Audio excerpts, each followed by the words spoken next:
Hello there, and welcome to a new video for Age of Wonders 4. In this one, I'll be guiding you through all the tomes of the Chaos Affinity.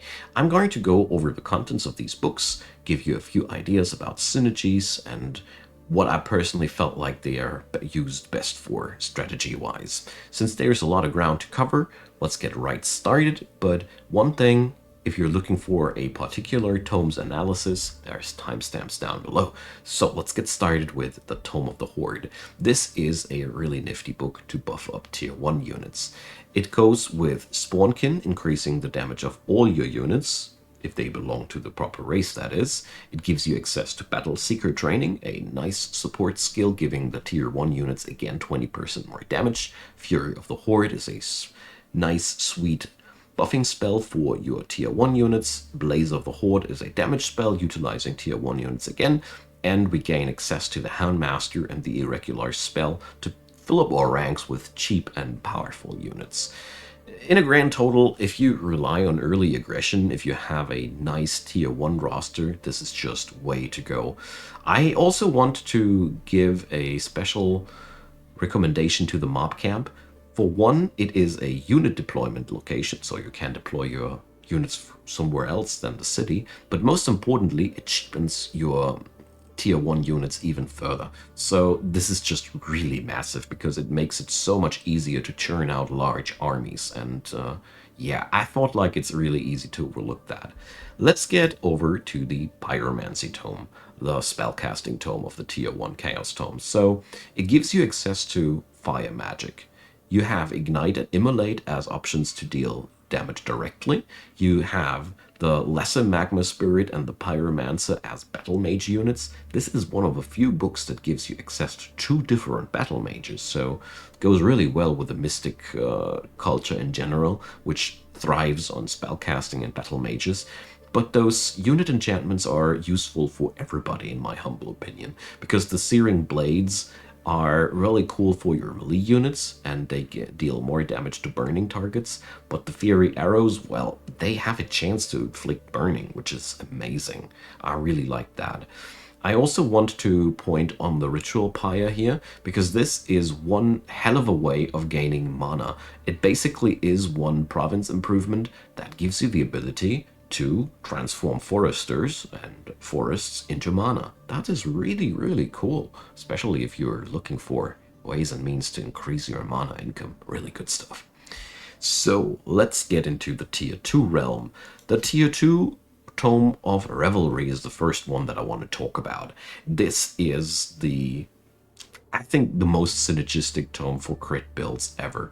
So you get access to Blood Fury weapons, which is plus morale. If your units kill somebody, you gain access to, where is it? Revels of, no? Yeah, where's the spell I'm looking for?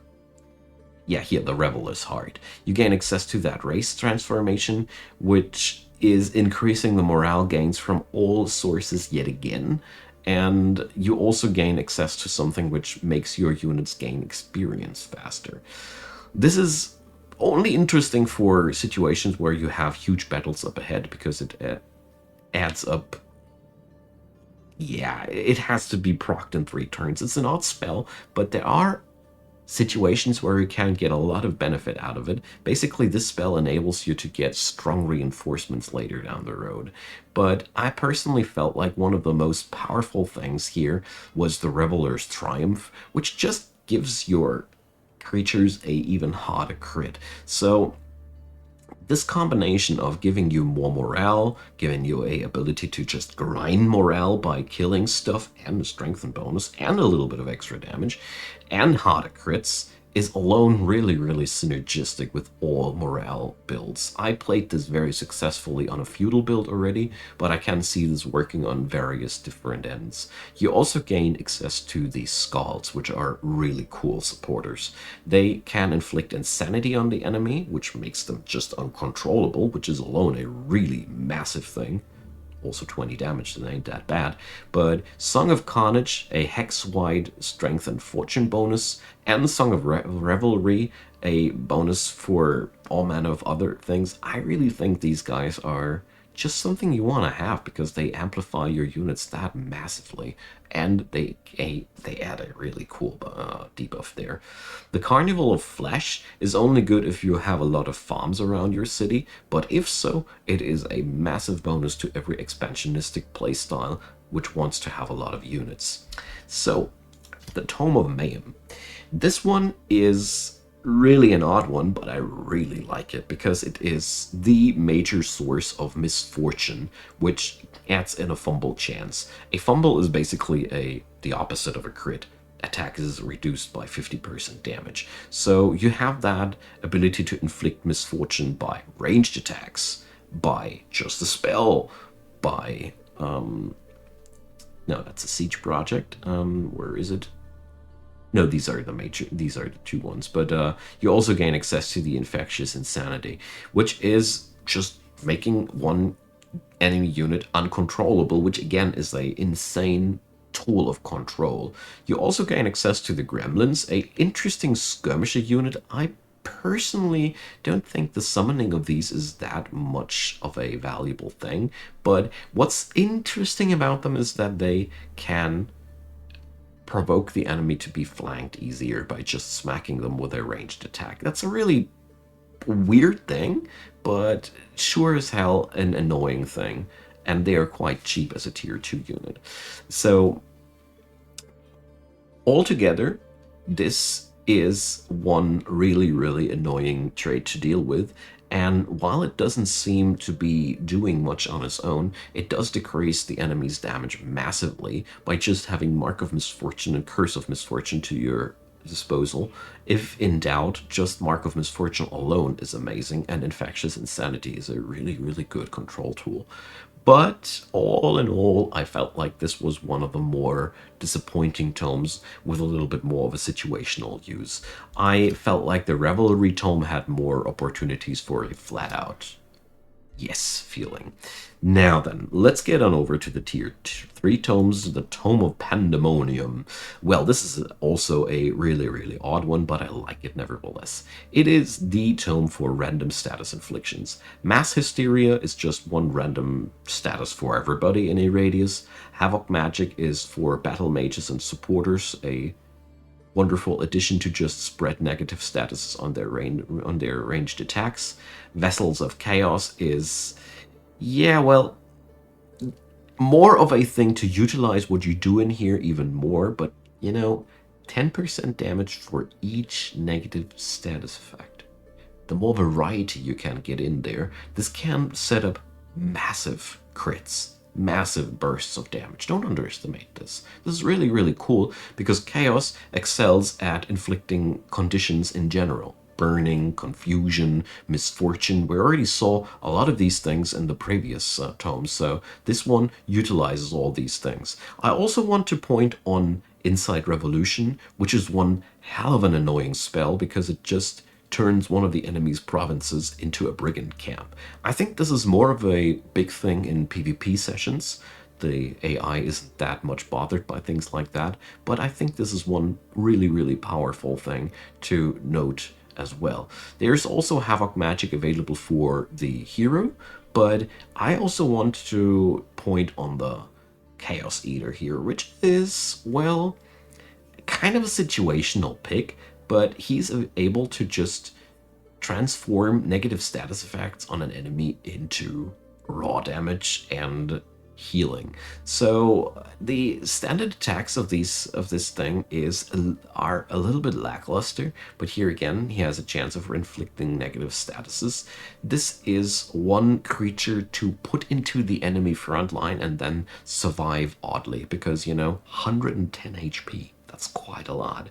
If you use your Consume Chaos well, and that's a point-blank AoE thing, this thing can churn through the enemy front line, but you really gotta know what you're doing there in terms of utilizing all those negative status as well. But if you utilize a debuff strategy, this guy is amazing, because it's just hard to kill, and it's really a pain to deal with it because it just deals a lot of damage. Now then, let's get into the Tome of Devastation. This is the Siege Tome. I haven't found any better Siege Tome in the Chaos ranks. And you gain access to explosive spheres as a siege project. You gain access to a shock unit that is basically made to destroy buildings. It can demolish obstacles really, really well, but it's also a really formidable unit, you know. One hex cone, 40 damage, cancels. It's basically an AoE charge unit, and that's pretty nasty on its own. But the flame burst weapons are one thing that you can utilize on every crit build, because again, here, an additional critical hit chance and an explosion whenever this unit kills. This is amazing, especially on crit builds. This skill alone is worth picking that tome if you have a crit build, because Flame Burst weapons and Warbreed are useful even outside of siege situations. Inside a siege situation, you also gain access to the Focus of Devastation, which makes your units breach defense modes. That's really interesting per se, outside of siege situations, but you also gain the Demolisher trade, which makes short work out of fortified structures, and you also gain a siege project to create some cheap siege troops that you can fight, that you can sacrifice. In a grand total, this book is amazing against tall players because you can totally punish their fortifications, but it's also really good with crit builds because, you know, flame burst weapons, it's just another 20% chance, and wow, this is just something you want to have. And the Warbreed, well, it's tier 4, that's the only downside that I saw behind it. It's quite costly, but yeah, nothing to sneeze at. It's just tier 3 and provides a lot of goodness. If you don't want to go for the debuff route, I strongly vote for this one, even if you don't follow the siege strategy too much. Good, let's head on over to the Tome of the Demon Gate. The first tier 4 tome, that's where things grow bonkers. This is, like the name implies, all about fiends. For one, it gives you the ability to transform your units into fiends. They transform into demonkin, which is providing them a immunity against burning, fire resistance, but also weaknesses against frost and spirit. So if you have cryomancers or high culture in the game, this could turn into a weakness for you. But beyond that, oh boy, this is such a nice book. We got Fight for Power, which turns two fiends of your army against each other and upgrades the survivor. So basically you can upgrade your demons with that. You gain access to two random demons out of a free city vassal. They will hate you for that. They will lose population, but you gain a tier 3, 2 tier 3 or tier 4 units just by pissing off your vassals. I love this one because tier 3 or tier 4 fiends are powerful. Just want to mention that. Abyssal Flames is a wonderful opportunity to mess with the terrain of your enemies because, you know, desolate terrain is not exactly what people want to have, and it's some moderate damage, but this is mostly to make the enemy cities useless.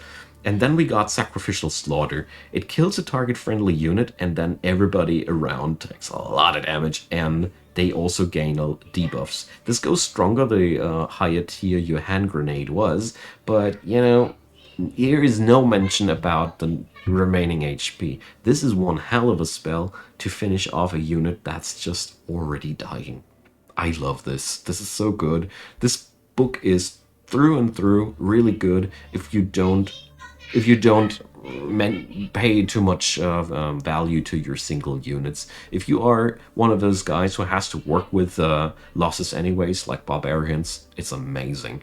I also want to point on the Demonic Anthem hero skill, which is also, well, you know, whenever one of your units dies, they will come back as a tier 1 or tier 2 fiend unit, so your units will get a second life with that one. Don't miss out on the Demonic Anthem, it's really amazing. So this is really good for swarmers, but not so much for cultures that invest a lot into single units and they don't want to lose it. That's really, really important to note here. The Demon Gate province improvement here is also worth a mention. It unlocks the Fiend unit production, it's really important, and it's also a teleporter, so don't miss that one out either. It's really one enabler that is very, very important for this book.